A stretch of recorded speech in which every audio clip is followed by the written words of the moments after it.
Thank you, Beth.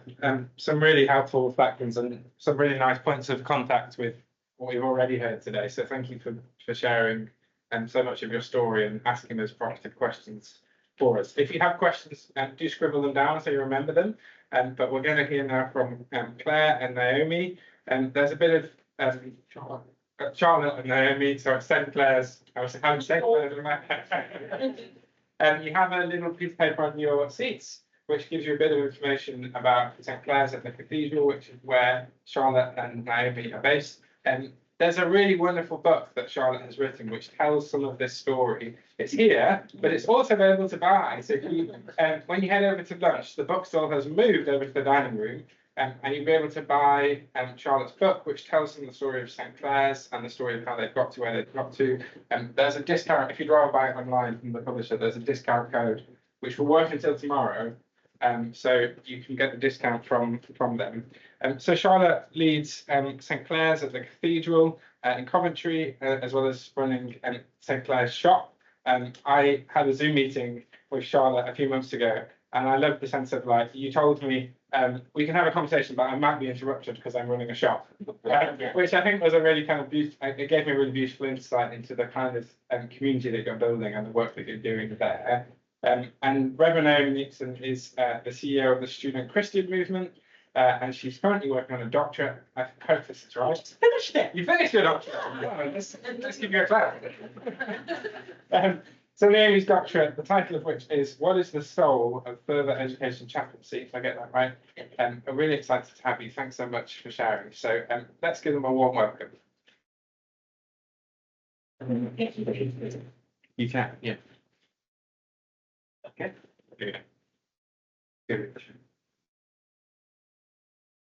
Hello, everyone. It's really lovely to be here. Sorry. If you haven't worked out, I'm Charlotte. And she's Naomi. We launched St. Clair's at the Cathedral in 2017, and we've been taking stock and reflecting on the journey. So it's really great to be here today to share some of that with you. St. Clair's is based at Coventry Cathedral, right in the middle of England, and is a new worshipping community in the central tradition of the Church of England. And after nearly 8 years, the community of St. Clair's, which we co-lead, is flourishing. And today we'll be reflecting on some of the things that we think have enabled us to flourish. But firstly, what exactly is St. Clair's and how did it come to be? It's worth saying that when we first had the idea for St. Clair's, we weren't new to ministry. Between us, we already had 30 years of experience as ordained ministers. We were ordained very young.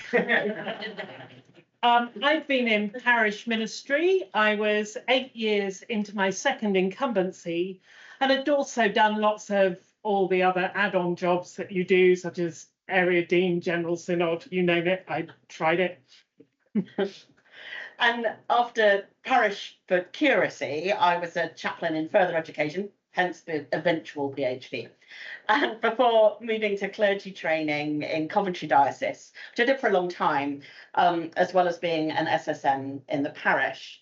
So between us, we had a pretty good view of the Church of England and its various manifestations.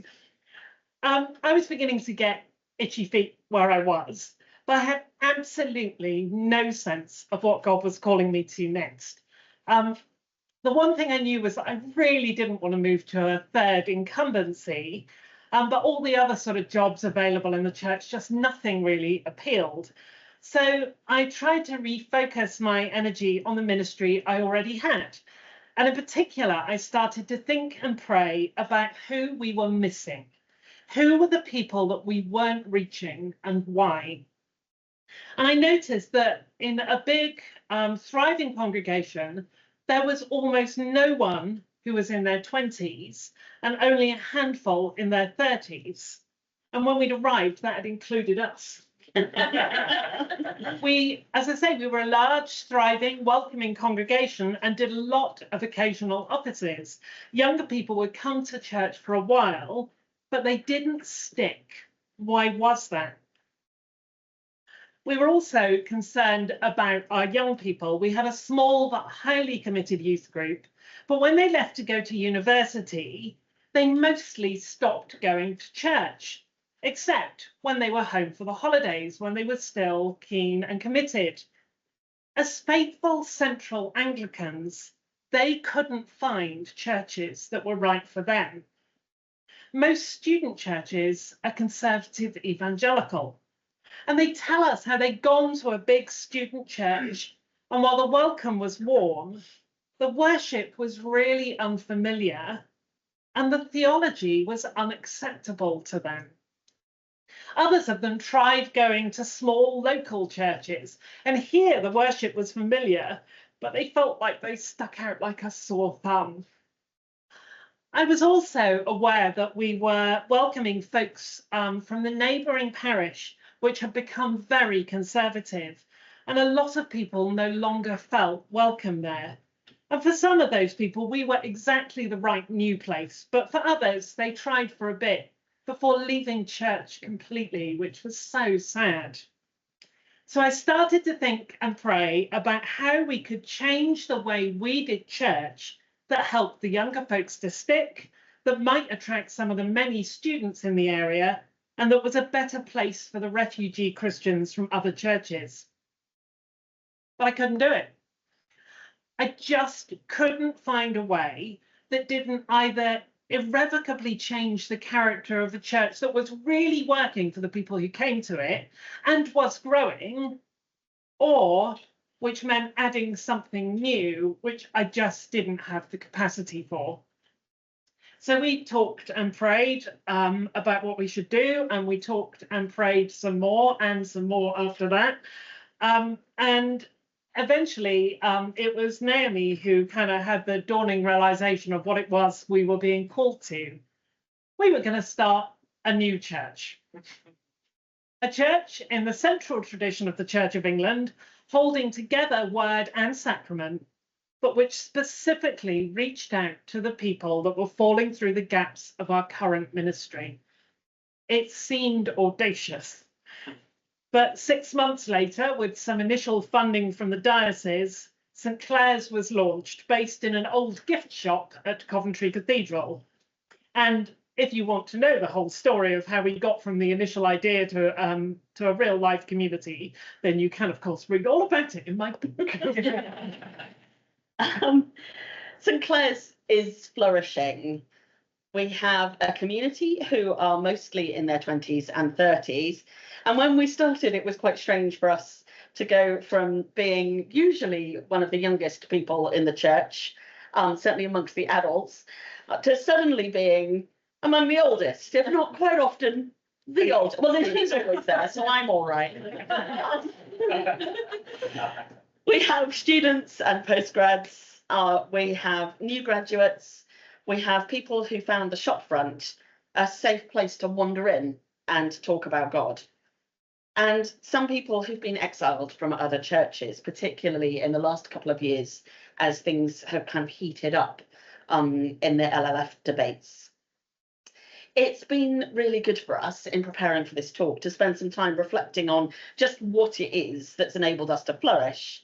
And we have 5 thoughts on what's worked for St Clair's. They won't be the same for other new churches, and we're not suggesting it's a prescription, but we hope that it will help you in your thinking and discerning.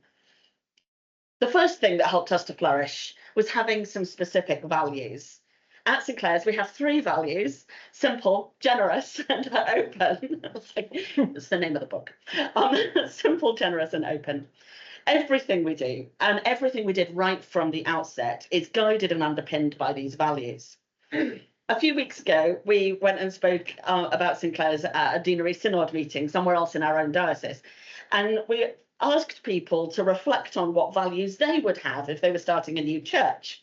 And one woman slightly pointedly said, Jesus. And I felt kind of horrible about this because, well, of course, Jesus. But I realised, it made me realise that I hadn't really explained what we meant by values.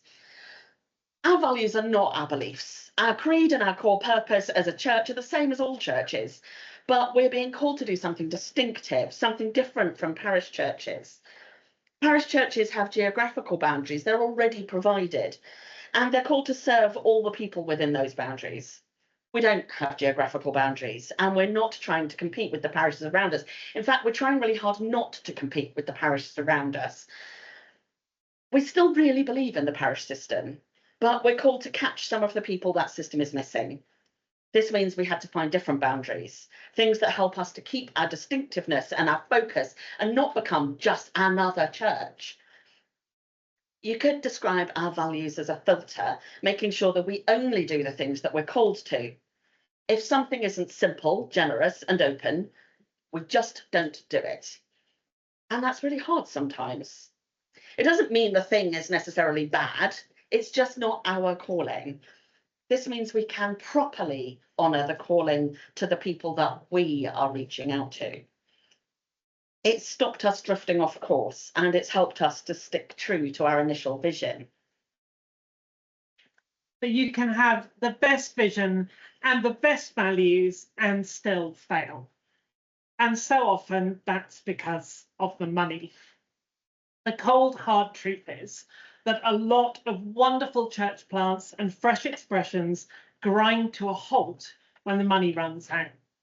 We've all seen it happen, and it can be heartbreaking. So right from day one, as well as our values, we had a plan about the money. Naomi, as you've heard, is a self-supporting minister, currently the CEO of the Student Christian Movement, but I'm full-time stipendiary, and someone has to pay for me and all our other costs. And we, like many initiatives, were incredibly blessed to get some startup money, which was amazing. But getting grants or funding for ongoing projects, as I'm sure many of you have discovered, is almost impossible. And there is no way we were expecting the already creaking parish share system to pay for us. So we needed another plan. So on the day we launched St Clair's Community, we also launched St Clair's Shop.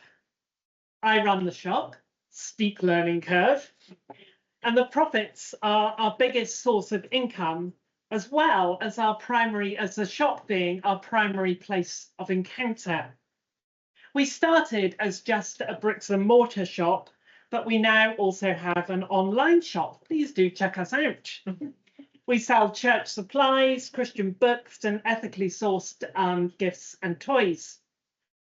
Thinking about money is a spiritual discipline and the responsibility of every community. Whether it's St Paul making tents so he could pay his way, or St Clair and her sisters doing needlework to finance their convent, Christian communities have always had to think about money, and we are no different. Having clear values and a clear funding model were things that we had in place from day one. So we always expected those to be the things that would help us to flourish. But there are other things that we can see have helped us, and we've really only realised those on reflection. One of those is the fact that we are mid-ministry. We started St Clair's with a lot of experience behind us, but still with a lot of time ahead of us. We still have a lot of time for retirement. They keep putting the end point further away. We were able, because of that, to bring all that God had blessed us with in the past and use every bit of it in the adventure ahead. There was a moment when we were decorating the space before we opened, when we realised that we'd got volunteers from every part of our previous ministry coming and holding rollers and crowbars and so on. Symbol of what the whole thing has been. It's used everything we'd ever done before. To start with, we felt a bit weird setting out on this pioneering journey more than 15 years after ordination, because no one seemed to do that. Most pioneers are new ministers, and Charlotte was one of them once upon a time. She was given a brand new church plant to run when she was a curate. But with time, we can now see that our experience is a gift that has really helped us, and we wish that more mid-ministry clergy would give it a go. We came to St Clair's. It also meant that we could be in it for the long haul. We came to St Clair's with experience and at a point in our lives and ministries where we could genuinely commit for the long term. And that has really helped St Clair's to flourish. But that's not a very helpful learning point if you're at the beginning of your ministry. And really what we're saying is that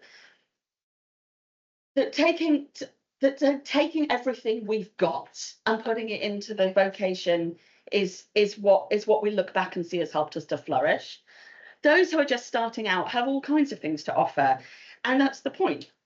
Ministers who offer whatever they have to give are what help a church to flourish. In case you're counting, we're now on the fourth of the 5 points. And fourthly, St Clair's is a community, and over the years, we've been more and more convinced by the importance of this and have marvelled at its beauty.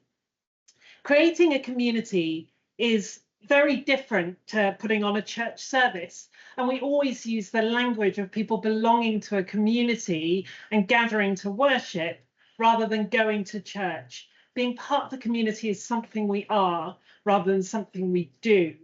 And a community is a living thing, ever changing and shaped by the people who form it and by the work of the Holy Spirit. And if you try and control or contain it too much, you can so easily destroy it. Last summer, we worked our way through the Acts of the Apostles in our Sunday worship, and it was so exciting as the openness and flexibility of the early church really resonated with us. And we were encouraged again to keep our community simple and generous and open and not get stuck into fixed ways of doing things. Practically, we found that the community is strongest when the people know each other really well. So our worship is at midday on a Sunday, followed by lunch. Sitting and eating together is, of course, such a good way for people to get to know each other. And for the community to really flourish, all voices must be heard and valued. As priests and leaders, we have had to consciously step back from always being the people who offer the pastoral care, the spiritual guidance, or the theological insights. We all do that for each other. And we are as often the receivers as the givers, which is really wonderful. We've recently been working on a metaphor to describe this. It's a bit clunky, but stick with me. By saying that we want the community to be more like a punch bowl than a bicycle wheel. In a bicycle wheel, all the spokes are connected to a central axle, but not directly to each other. The central axle is the church leadership, the spokes are the people. And for the church to function, everything needs to go through the leaders, however big or small. But we, by contrast, are aiming to be a punch bowl, like you'd have at a party, not a, yeah. And we as the leaders are kind of holding that bowl. And in the bowl are all the wonderful different flavors, so to speak, of the people, all their experience, their ideas, their skills, their wisdom, as well as their particular needs and questions and challenges. But we're all in there together, connected to one another, sharing wisdom and supporting one another. And hopefully the many flavors are creating something delicious. But the biggest thing that has made St Clair's work is straightforwardly God. We never felt like it was our idea. It always felt like it was God's idea, and it still does. No matter how great the opportunity is to lead a new church, and it is a wonderful opportunity, if it isn't primarily a vocation from God, it's going to be very hard going. Right from the start, it felt like getting into a roller coaster and the whole thing setting off before the bars had come down. It feels like nothing's holding us in. All we can do is hold on tight and let God take us on this wild ride. This has meant being really tenacious in holding on when times are tough. And we know that when we're getting a battering from outside pressures, it really impacts the community. And all we can do is share that appropriately with them and stick it out. But this fact that the roller coaster is heading off and that we're just holding on to it also brings an immense sense of relief, because it's God's church, not ours. And as long as we hold on, it will flourish, as long as he has a purpose for it. Thank you. Thank you.